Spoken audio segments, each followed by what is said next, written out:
Good evening, everyone. Welcome to the News Today edition of 28th January. My name is Anuj and I will be taking today's session. In today's session, we will be covering 5 main news and 8 quick update and 1 place in news. In first main news, we will be covering about India and European Union trade deal.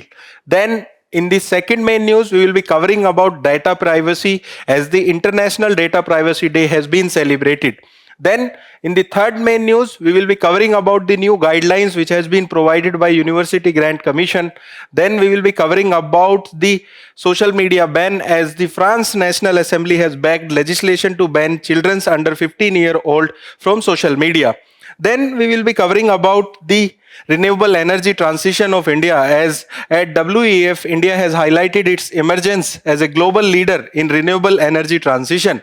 Then we will be briefly covering about the quick update, and in between we will be covering 1 place in news, that is Sea of Japan. So this is a brief about today's session. So let us begin today's session and discuss every news in detail. So the first news is about the mother of trade deal. You might be aware it is everywhere. India and European Union has concluded a landmark free trade agreement. In this news, we will be covering about what are the benefit India will be getting from this trade the trade agreement, and it is related to paper 2 where syllabus talks about bilateral, regional and global grouping and agreement which are involving India. So let us discuss this news in detail. First of all, the development. We have already discussed the context. It is the largest such deal ever concluded by either side. The discussion for this FTA was started long back in year 2007, and there were hiccup, there was issues, but we have concluded it, and this is a very significant as it is mentioned that the world second and the 4th largest economy have concluded the FTA. But please don't get confused when we talk about countries. China is the 2nd largest economy. But here we are talking about EU as a group. EU has 27 members. Okay, and when we talk about the economy, the largest economy is USA, then China, then Germany, and then India. Okay, recently India has surpassed the Japan. Why this FTA is significant? Okay, that might be the question in your mind. Because India sent its goods export largest to the EU. Okay, our largest export of goods is to the EU. But when we combine the goods and services, our largest export is to USA. Please be very clear. Such types of facts are important for your prelims examination. When we talk only about the goods, the largest exporter or the largest export is for the European Union region. But when we combine it with the services, it is with the USA. And we are at the trade surplus with the EU. Our last year trade was about 136 billion US dollar, and in this we were at the trade surplus. Previously we were having issues regarding the services because as a group EU was not able to include the services from the India as much as we wanted. So this FTA will give us various benefits. Now let us discuss what are the benefits and what are there under this FTA. So let us discuss about India and EU FTA. First of all, about the strategic market access. Okay, both the group, India as well as EU, will get benefit from it, as India is the one of the fastest growing economy, and EU provide for a rich market for Indian export. So here India will get preferential access in about 97%, and which account for 99.5% of the trade value. But we have not given that much of access to the EU, we have given around 96%. And why? Because we want to protect our strategic interest. And what are those strategic interests? Those are sensitive sector which include dairy, include cereals, poultry, soy meals, certain fruits and vegetables through phased liberalization. Please be very clear that this FTA will not come into effect overnight. European Union Parliament has to ratify it.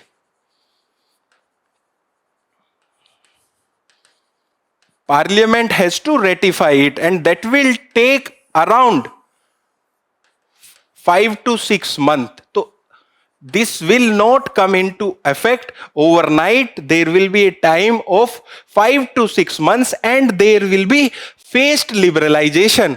Let us understand by an example what is the meaning of phased liberalization.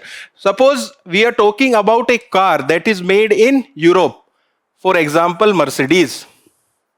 So presently, if a car is manufactured in Germany or in European Union countries and that is exported to India, we apply a tax of 110%. So we are saying that we will reduce the tariff on such products in phased manner. That will be reducing to 70%, then again to 10% in phased manner. Okay, that also applies to wines, that also applies to the desserts, pastas. The pasta of European Union, especially the Italy, is very famous, and the desserts are also very famous of European Union. Then there are product specific rules. So there will be self certification through a statement on origin. What it means? That means that no other country should take benefit from FTA, and there will be the self-certification that this product is manufactured in the country specific. Then there are special flexibilities, quotas, and transition period for MSMEs.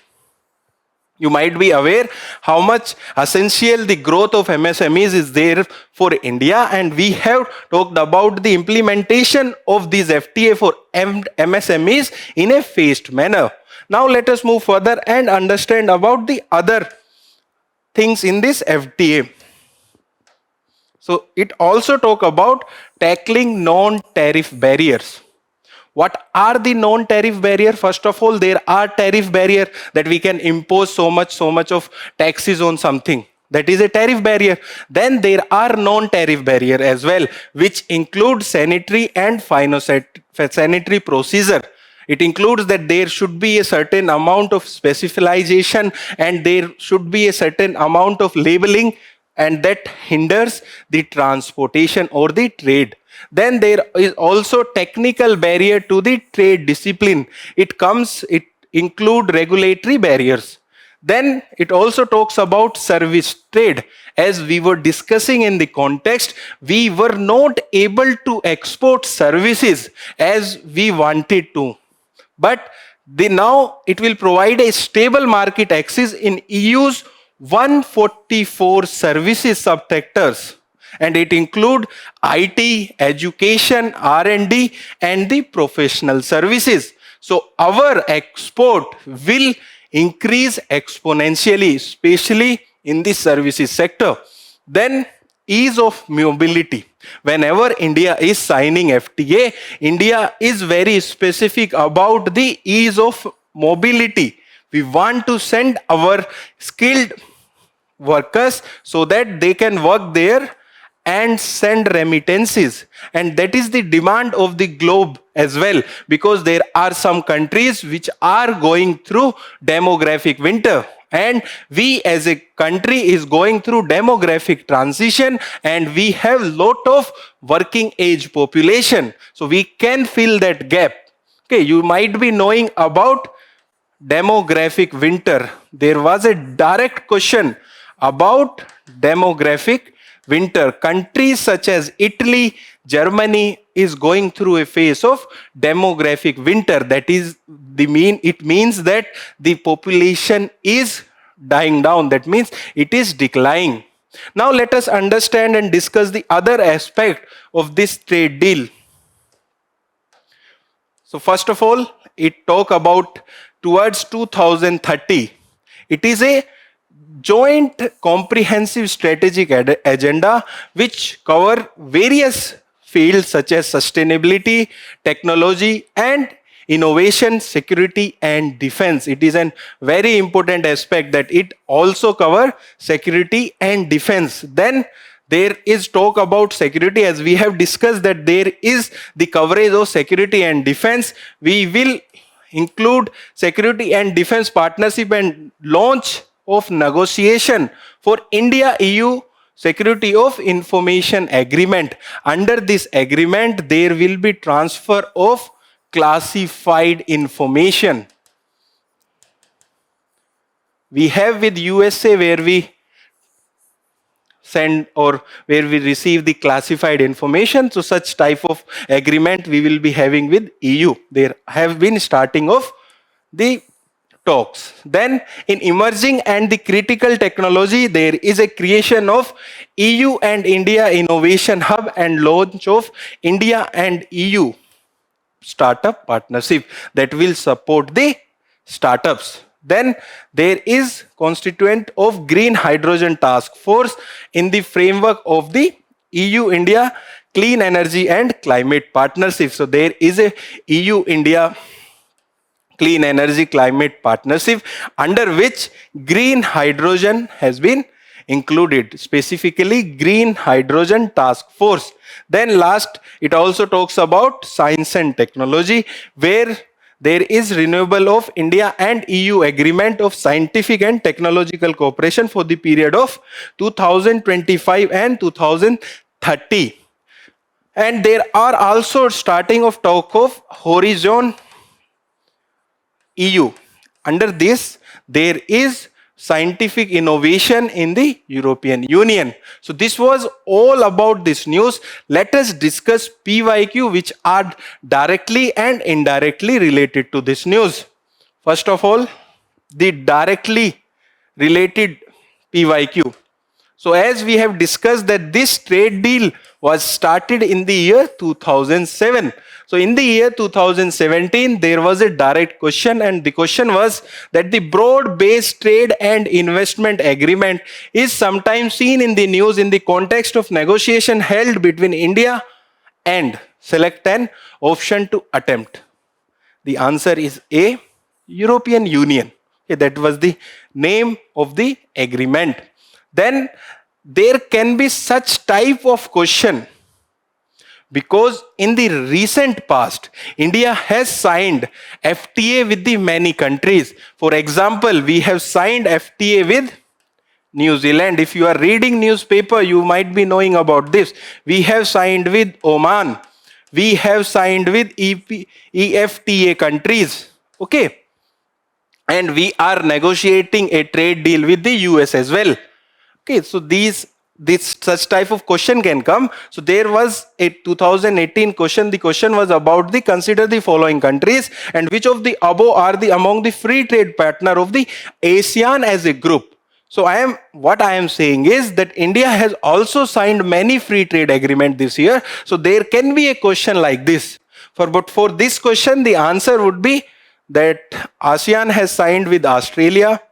It has signed with China, it has signed with India, it has signed with Japan, but it has not signed with USA and Canada. So answer will be 1, 3, 4 and 5. So it will be C. 1, 3, 4 and 5. With this, we have completed the first news. Now let us move to the second news for today. The second news for today is related to the data privacy.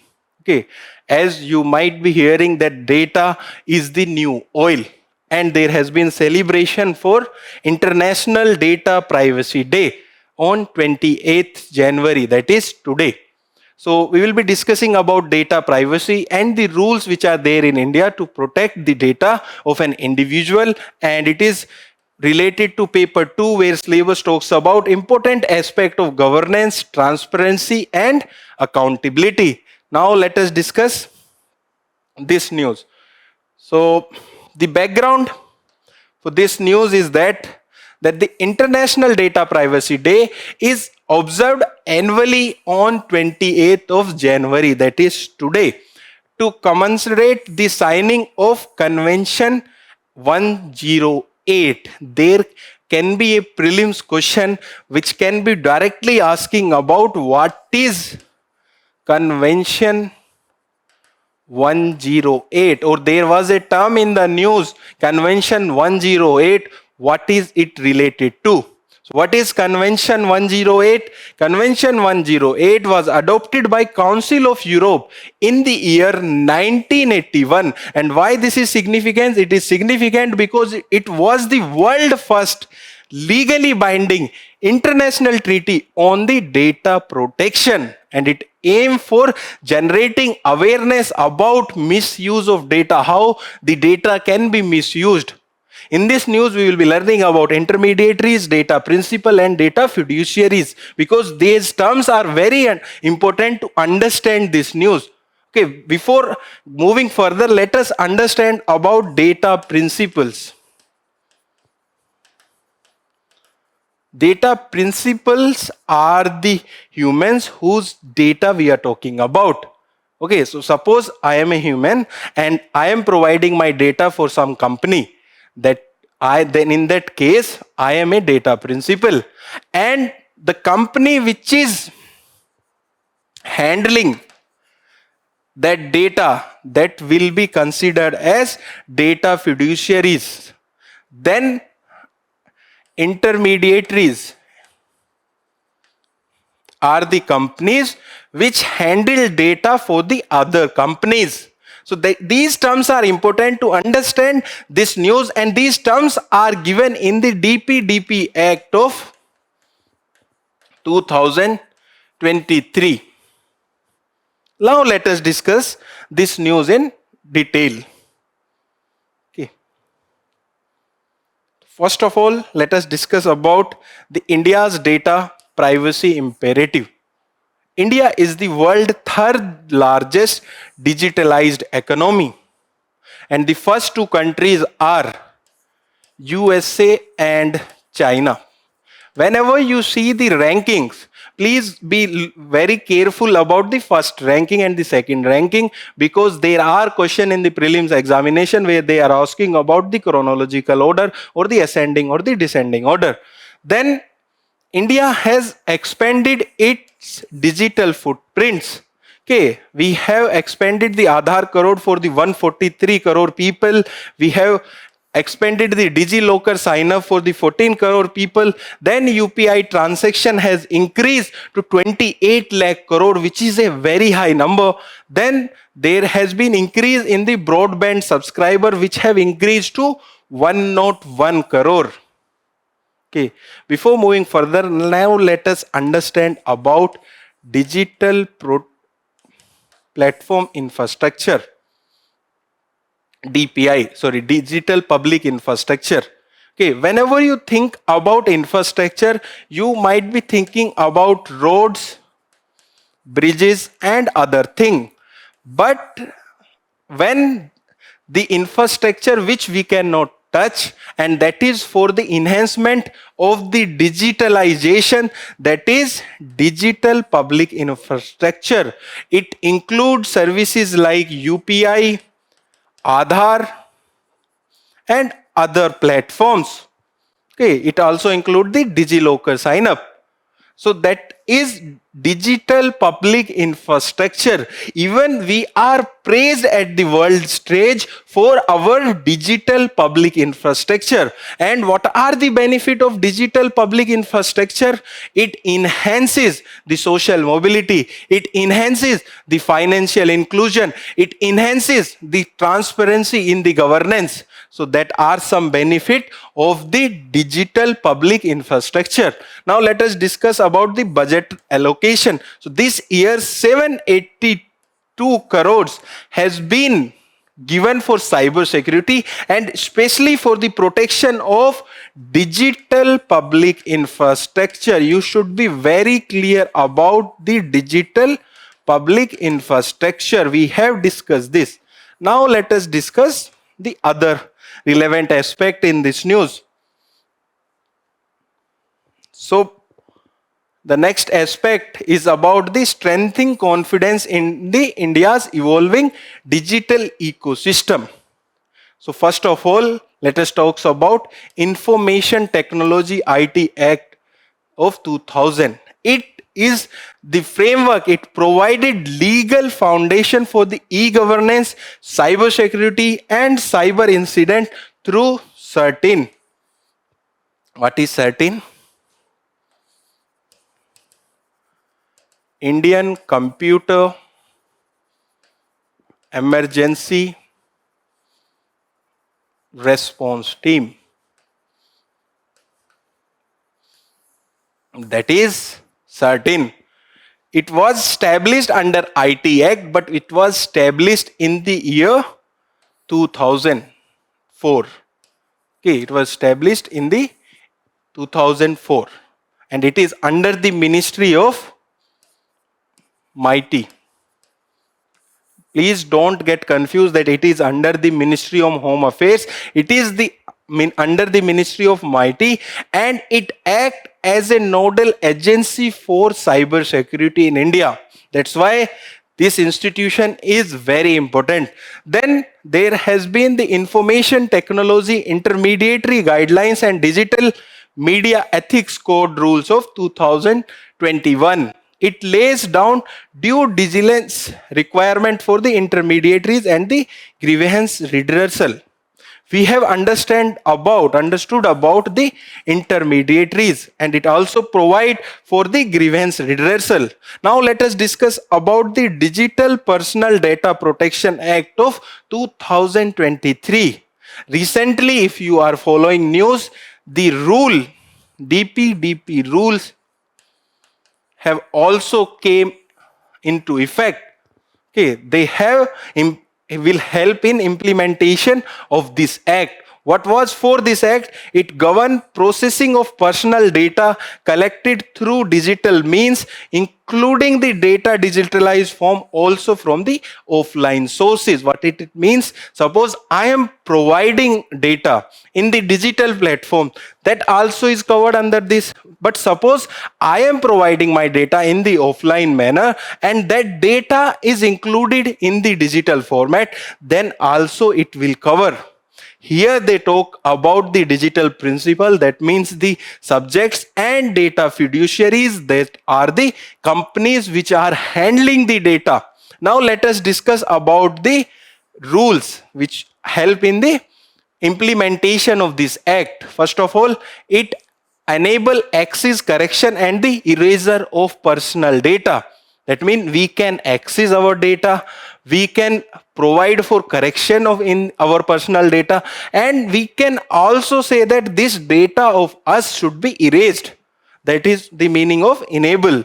Then it ensure, suppose I am saying to the data fiduciaries that this data of mine is incorrect, in that case the data fiduciary should take the response in the 90 days. Then it also mandate. So what it mandate about, suppose the data fiduciaries is somehow breach our data. That means our data was leaked from there. So they have to notify us that this data has been breached by us. Then it provide for special safeguard for the children and the personnel with the disabilities. Okay, so in such cases it provide for the guardian. Okay, so instead of them, guardian can take the decision for their data. That is under the DPDP rule of 2025, which have implemented the Act of 2023. Okay. Now let us move further and discuss the PYQ related to this news.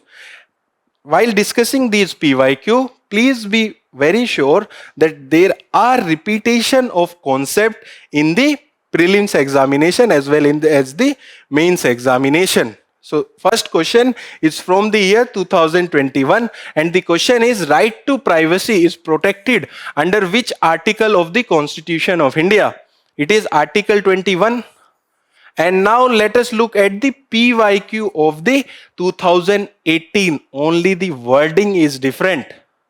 The question is, right to privacy is protected as an intrinsic part of right to life and personal liberty. Which of the following of in the Constitution of India correctly and appropriately imply the above statement?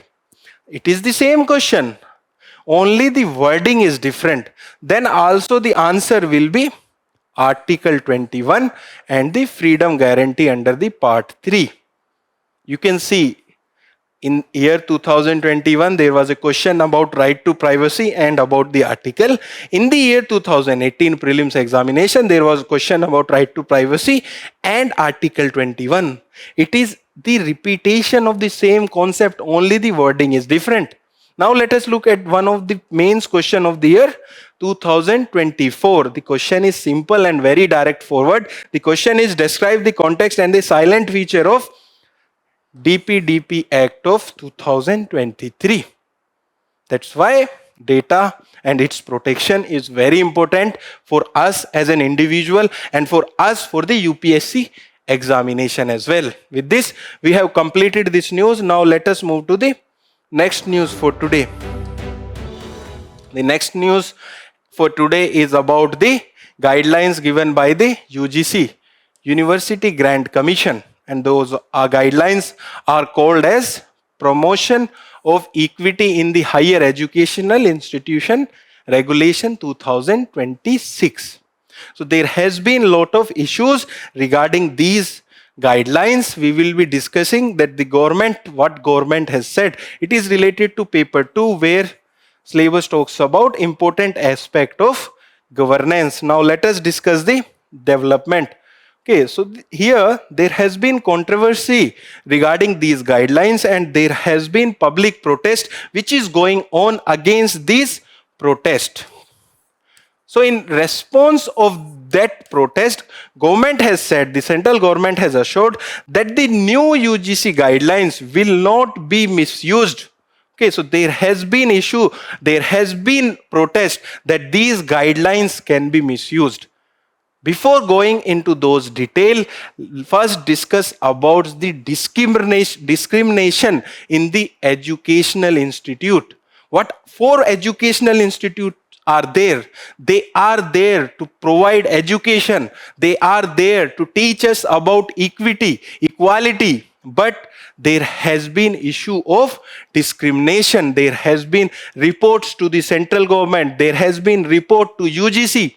UGC is a statutory body which was established in the year 1956.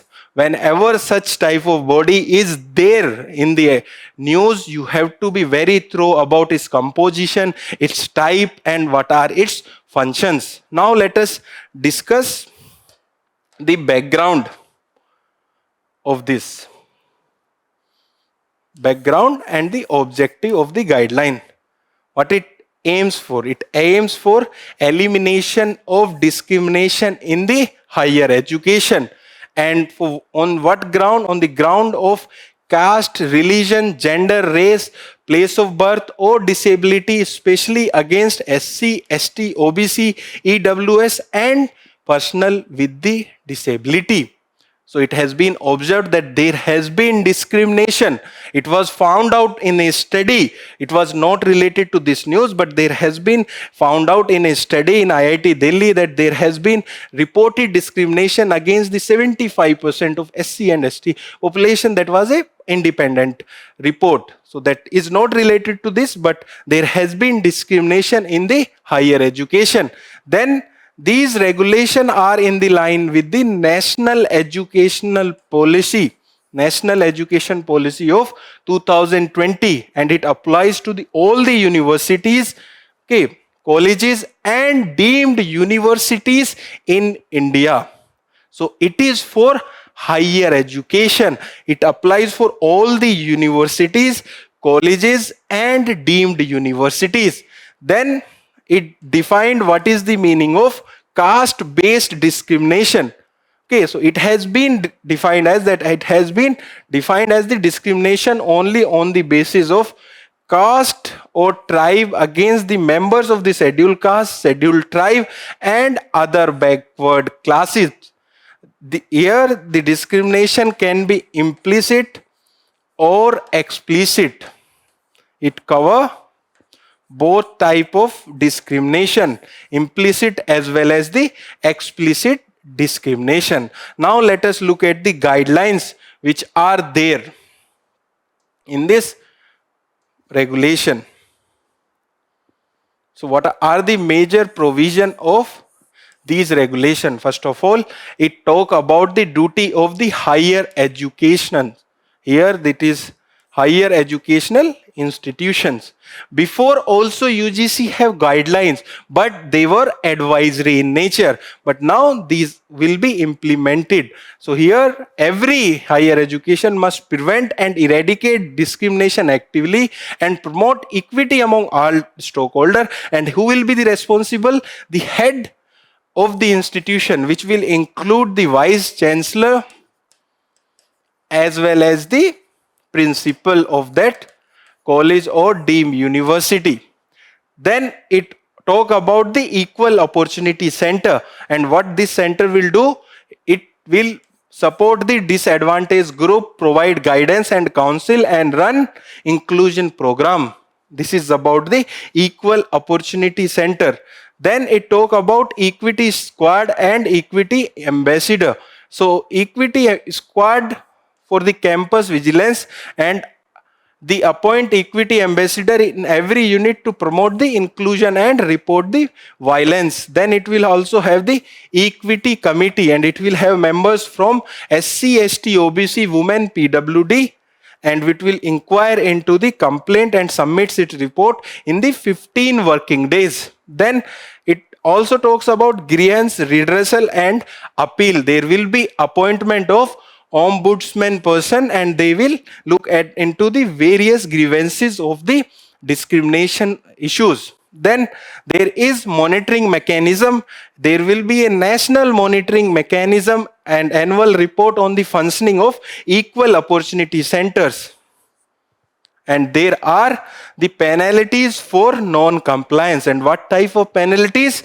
The penalties can be that the higher educational institute can be barred from the UGC scheme. They can be stopped from running the degree and the online platforms, or online program, or be removed from the list of the recognized institutions.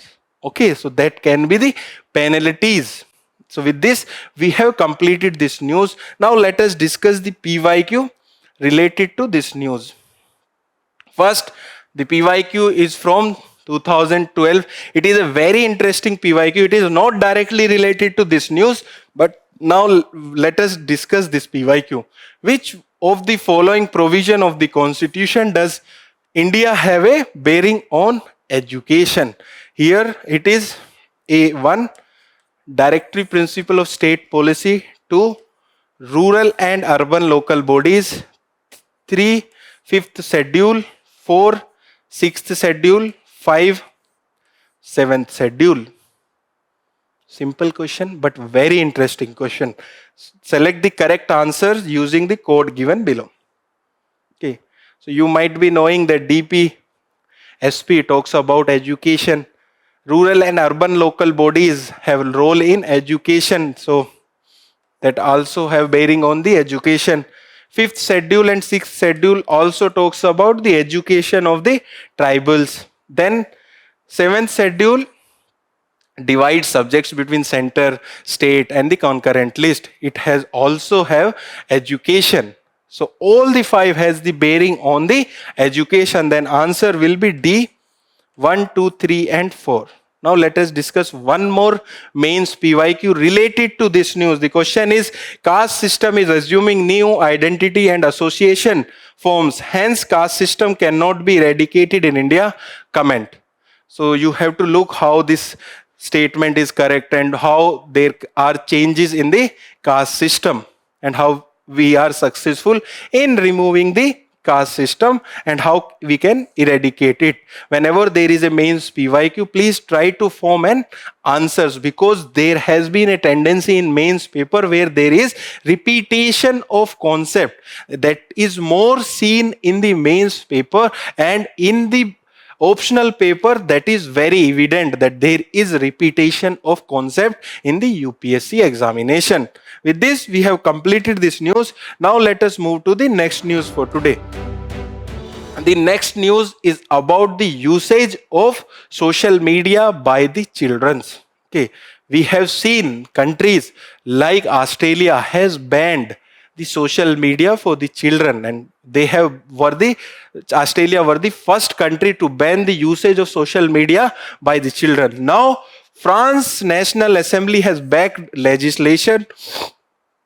France National Assembly has backed legislation to ban children under the 15 years of old age from usage of social media. It is related to GS paper 1, where syllabus talks about Indian society. It is also related to GS paper 4 of ethics. Let us discuss this news in detail. First of all, the background.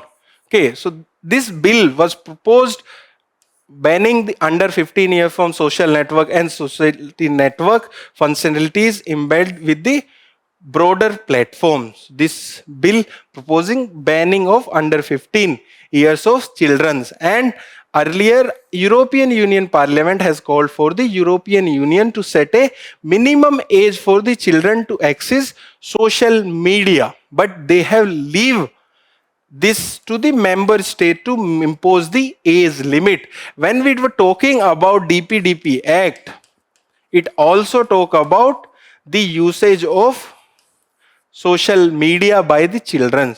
But we have streamlined that regulation, and we have talked about the guardian for the children below the age of 18.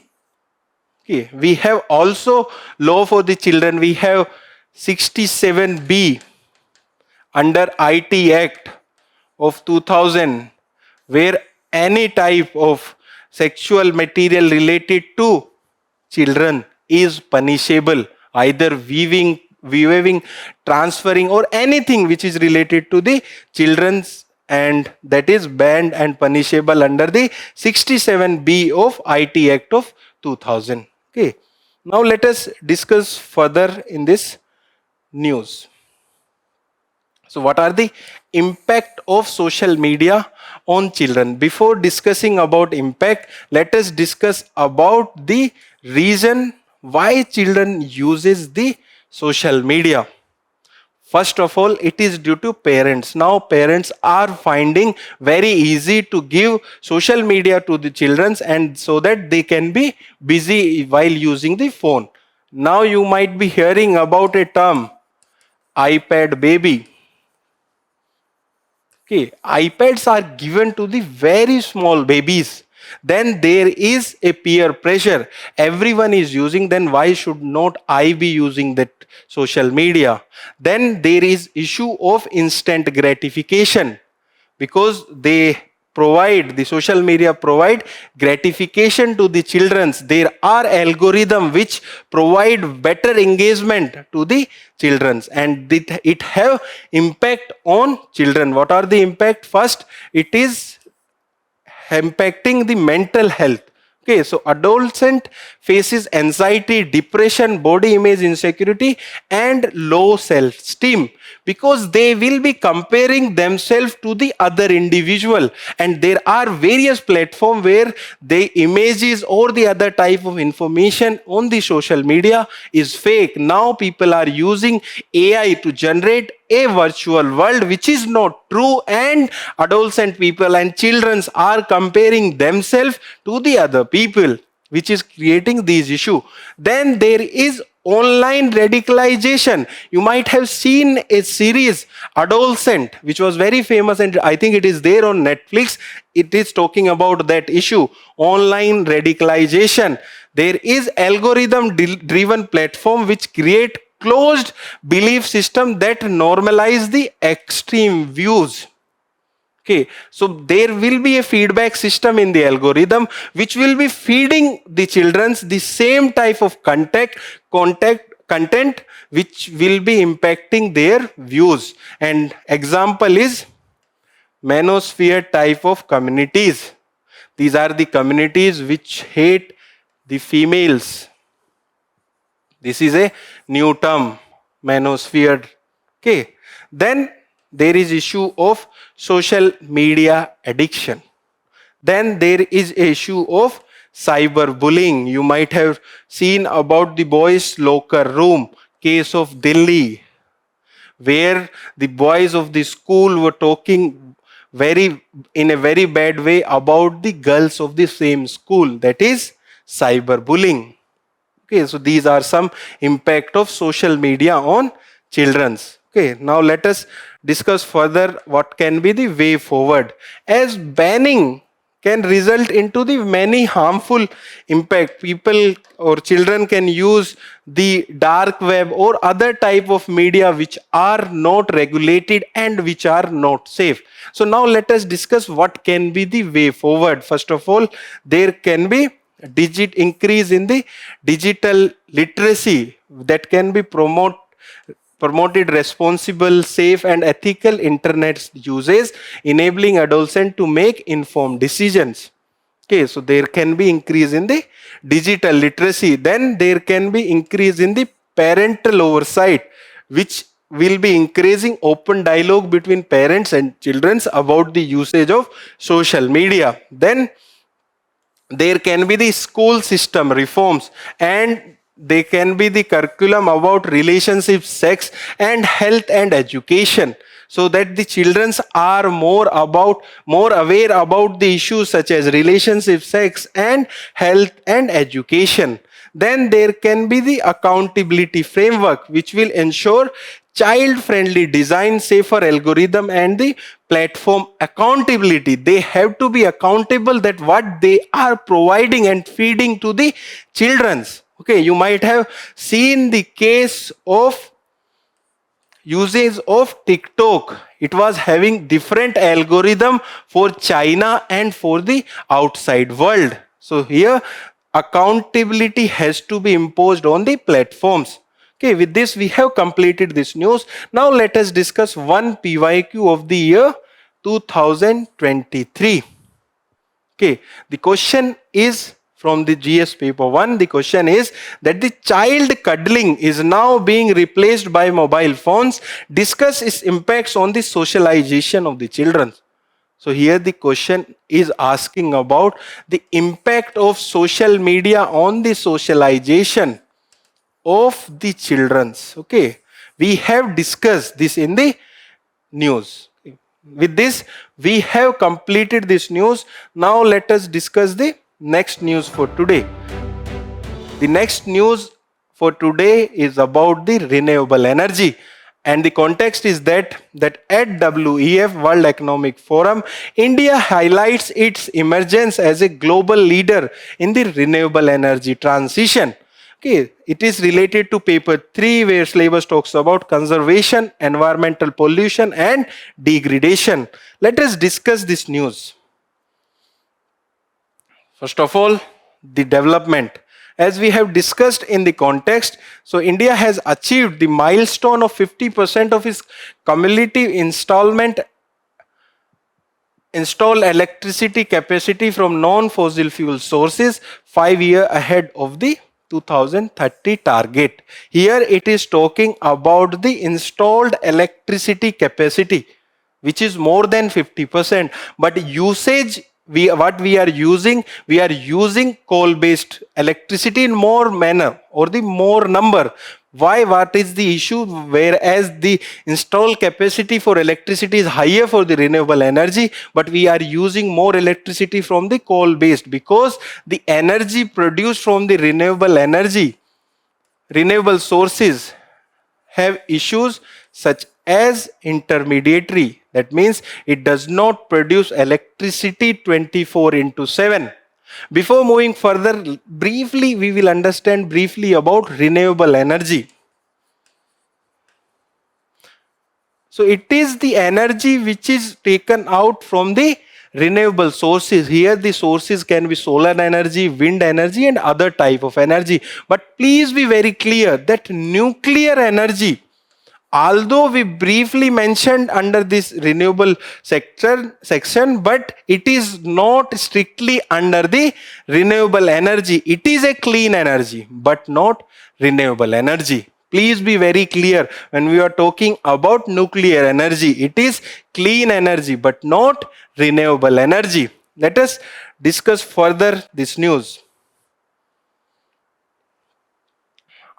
And discuss about India's renewable energy transition. First of all, about the manufacturing capacity. So India's renewable energy manufacturing capacity has expanded to 144 gigawatt, which is a very high number. Then talking about the alternative fuels, ethanol blending program has resulted reduction of this 813 lakh of metric ton of CO2 emission. What is ethanol blending program? We are blending ethanol with the petrol. Okay, you might be hearing about E20 and issue regarding the E20 fuel. Then we have increased the competitiveness. The solar tariff has declined nearly by 80%, and green hydrogen and green ammonia prices have discovered in India are the among the most competitive in the globe. What is green hydrogen and green ammonia?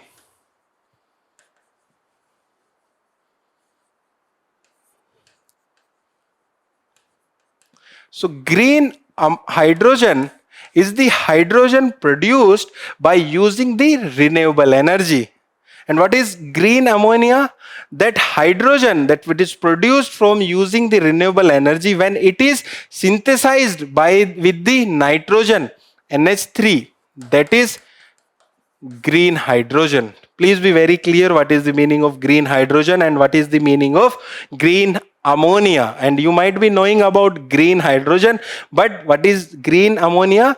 When that hydrogen which have been produced using the renewable sources synthesized by with the nitrogen, that lead to the green ammonia, and there has been reduction in the production of carbon dioxide while producing green ammonia. And the price of green ammonia in India is very low when compared to the other countries. So this was about the India's energy, renewable energy transition. Now let us move further and discuss about the India's key renewable energy transition initiative. First of all, decentralized renewable energy. You might have heard about PM Surya Ghar Muft Bijli Yojana, PM Kusum. So PM Surya Ghar Muft Bijli Yojana is about the decentralized rooftop installation of solar panel, whereas PM Kusum is for installation of solar panel for irrigation in agriculture. Then there is policies for alternative fuels. We have national policy on biofuels of 2018, which target of 20% ethanol blending in petrol, and we have achieved this. Okay, there are the conservation about the E20. Then about the solar energy, there is International Solar Alliance. Okay, we have started this with the France. We have one sun, one world and one grid, that is under the International Solar Alliance. Then we have solar park scheme. It is for the large installation of the solar park, that is solar park scheme. Then we have nuclear push. We plan to triple capacity to the 22.5 gigawatt by 2032 under the nuclear energy mission. We have discussed about the nuclear energy while we were discussing the context. Then there are various global partnerships. There is partnership for the biofuels, that is Global Biofuel Alliance, which was started by India in the presidencyship of G20. Then there is the G20 Energy Transition Working Group, and then there is Lead IT, leadership for industry transition. Here the focus is on the industries which are hard to abate. What are the industries which are hard to abate? Cement, steel, such type of industries are very hard to abate. And in the lead IT program, the focus is on such type of industries to reduce their greenhouse gas emission. Okay, now let us move further and discuss about the PYQ which are related to this news. So first PYQ is from the year 2025. And the question is, consider the following statement about PM Surya Ghar Muft Bijli Yojana. First, it target installation of 1 crore solar rooftop panel in the residential sector. Then the second statement is, the Ministry of New and Renewable Energy aims to impart training on installation, operation, maintenance and repair of solar rooftop system at grassroots level. Then it aims to create more than 3 lakh skilled manpower through fresh skilling and upskilling under the scheme component of capacity building. This was a direct question which was related to PM Surya Ghar Muft Bijli Yojana. Okay, it was very much in the news last year. That's why there is a detailed question about it. Please read it thoroughly. So all the statements which are given are correct. Then there is PYQ from the mains and it is from 2018. The PYQ is, access to the affordable, reliable, sustainable and modern energy is secure known to achieve the sustainable development goals. Comment on the progress made in India in this regard. Okay, so here it is talking about the clean energy and how it will impact the achievement of sustainable development goals. With this, we have completed the main news for today. Now let us discuss the place in news for today. The place in news for today is Sea of Japan. Okay, we will be discussing about its location and what is the context. The context is that the North Korea has fired the ballistic missile towards the Sea of Japan. There has been issue regarding the name of Sea of Japan as well. Japan called it Sea of Japan, whereas some countries called it as East Sea. Okay, and it is there in the Western Pacific Ocean. Please look at the map. It is here. Okay, and it connects with the East China Sea. Where is East China Sea? With the Korea Strait. Okay, and with the Okhotsk Sea, with the Le Passer Strait. You might have also heard about the Okhotsk Current. They are cold current. Then in the east it is connected with the inland sea of Japan via the Kanmon Strait and the Pacific Ocean by the Tsugaru Strait. And it is the boundary in the east, it has Japan, and on the west it has Russia. Here it is Kamchatka Plateau, which has been in the news due to severe cold there, and it is also connected to North Korea and the South Korea. Okay, if you are looking at the map, you will also notice Kuril Island. There has been dispute regarding the Kuril Island, and which two countries have the dispute regarding the Kuril Island? It is Russia and Japan. Okay, with this we have completed the place in news for today. Now let us discuss the quick update for today. So the first quick update is about the sonic boom. And what is the context? The context is that a new method developed by researcher that uses earthquake detecting seismometer to track the falling space debris using the sonic boom. So this context is not that much relevant, but what is the meaning of sonic boom? You might have seen documentaries or movies. Whenever the aircraft passes a certain speed, there is a large sound. That is sonic boom. Okay, it is defined as the noise created by aircraft or some other object when it surpasses the speed of the sound. Okay, that is the sonic boom. You might have seen it on many places, in the documentaries, in the movies, as well as if you are watching some aircraft flying. Okay, whenever it crosses the speed of the sound, it will create a sonic boom. And this rapid movement creates a shock wave that manifests a loud and the booming noise. And it cause, what are its causes? It is mostly associated with the aircraft, but it is also associated with the volcanic eruption, meteor showers, and the earthquake. So, with this, we have completed the first quick update for today. Now, let us discuss the second quick update. The second quick update is about the standard model of cosmology, or the lambda cold dark matter. Okay, so there was a research and they have found out that the standard model of cosmology hold up the massive 6-year study of the universe. So they have found out that the two standard theory for the universe, one is this and the another one is Big Bang theory. Both hold true for the universe. Information is not required, but you might be aware that what is this standard model of cosmology for and how it is different from this theory of Big Bang. With this, we have completed the second quick update. Now let us move to the third quick update. The third quick update is about Nipah virus. And the context here is that as per the National Center for the Disease Control, only 2 confirmed cases of the Nipah virus disease has been reported from the West Bengal from December till date.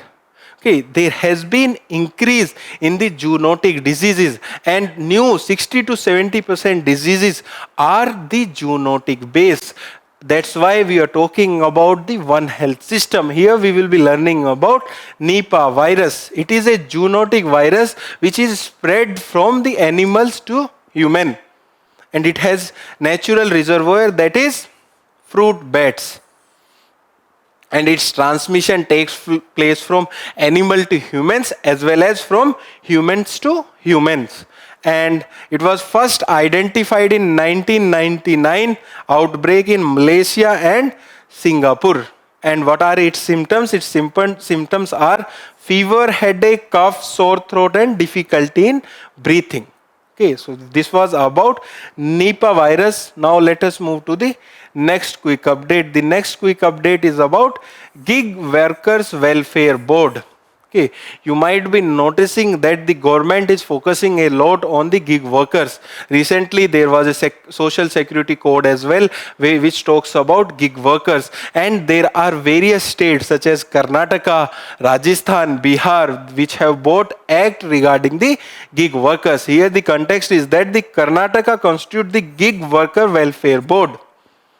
In this news, we will be learning about the Gig Worker Welfare Board. It was constituted under the Karnataka Platform-based Gig Worker Social Security and Welfare Development Act of 2025. So here you might be knowing about what are gig workers. So basically, gig workers are the workers who are outside the traditional model of job. And they work on the basis of the platforms, and those are known as platform based gig workers. And the labor minister will be the ex-office chairperson of the board, that is the Gig Workers Welfare Board. And it will include the representative from the gig workers union as well as the aggregator platform. The aggregator platforms are such institution or the companies such as Zomato, Blinkit, and the other platforms. And it will mandate the registration of aggregators and the gig workers with the assurance of the unique ID. So every gig workers will have the unique ID. Then it will facilitate the state government move to the implement welfare measure for the gig workers. Okay, so it will implement the various measures to improve the condition for the gig workers. That will be the function of the Gig Worker Welfare Board. Okay. Now let us move to the next quick update. The next quick update is about Euratom.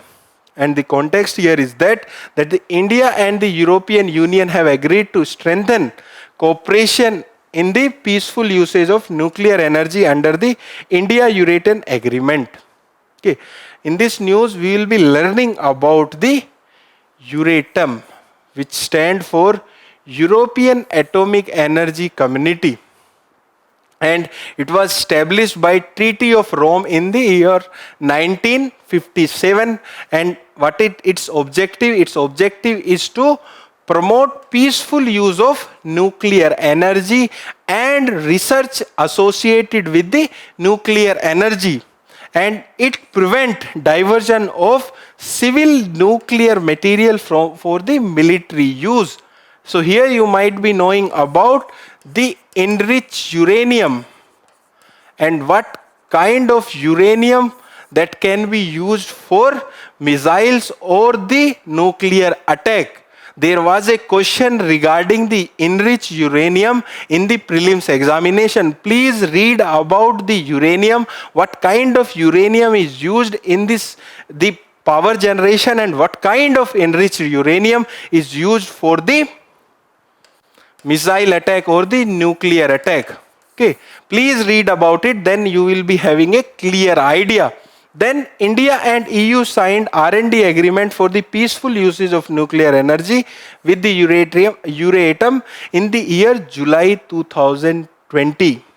And India has been an associated member of CERN since 2017. So CERN is an institution which do research regarding the nuclear energy. One interesting fact regarding the CERN is that there is statue of Nataraj in front of the CERN.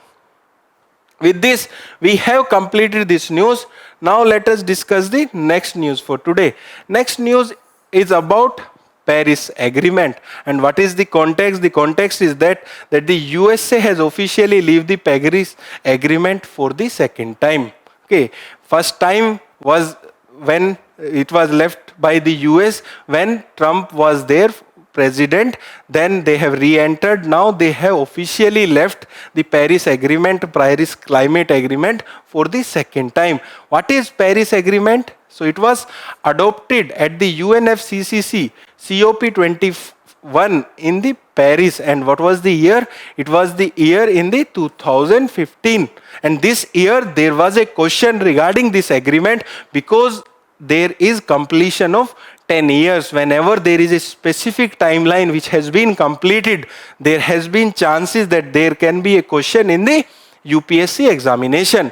Then it recognizes climate change as a global emergency, and it is legally binding, and it has 195 members. There are 194 countries and European Union. And India is member of Paris Climate Agreement. And what are its aim? It aims for holding global temperature rise well below 2 degrees Celsius when compared to the pre-industrial level. And it pursue effort to limit the warming to 1.5 degrees Celsius, acknowledge the reduces climate risk.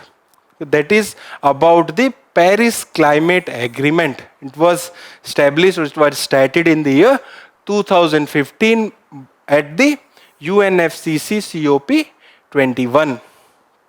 Now let us move to the next quick update. The next quick update is about Pension Fund Regulatory and Development Authority. It was established, or it was given a statutory status in the year 2013, and there was a mains question in the year 2013 about this body. And if there has been question in the mains, there are chances that the same question or similar type of question can be asked in the prelims examination in the option format. And the context here is that it has constituted a strategic asset allocation and risk governance committee to review, modernize and strengthen the investment framework of the new pension system. So in this news, we will be learning about this body. So its genesis, it was established in the year 2003 and granted statutory status under the Act in the year 2013. That means it is a statutory body now. And its objective is to promote old age income security by establishing, developing and regulation pension funds such as NPS and Atal Pension Yojana, and it works under the Ministry of Finance. Okay, let us discuss the next quick update. The next quick update is about deuterons. It is a isotope of hydrogen, and the context is that ALICE's collaboration at the Sun Large Hadron Collider has explained how fragile deuterons survive high energy particle collision. So basically, what is hydrogen? It has one proton and one electron, and if one neutron is added along with the proton by nuclear force, that will give rise to deuteron. That is a simple explanation for deuterons. And here it is a stable isotope of hydrogen with a nuclear containing one proton and one neutron. That was I have explained here. And it has held together by a strong nuclear force, and it is symbolized by D or 2H. And what are its properties? It has a net positive charge of +1, and it has mass twice of that hydrogen, and its applications include as a fuel in nuclear fusion reaction, and it help in producing neutron, which can be used in cancer therapy and neutron radiotherapy. So with this, we have completed the news today discussion for today. To read further our current affairs or to solve smart quizzes, you can visit digital current affairs website of us, and please solve the questions which are visible on your screen. Thank you, and all the best for your preparation.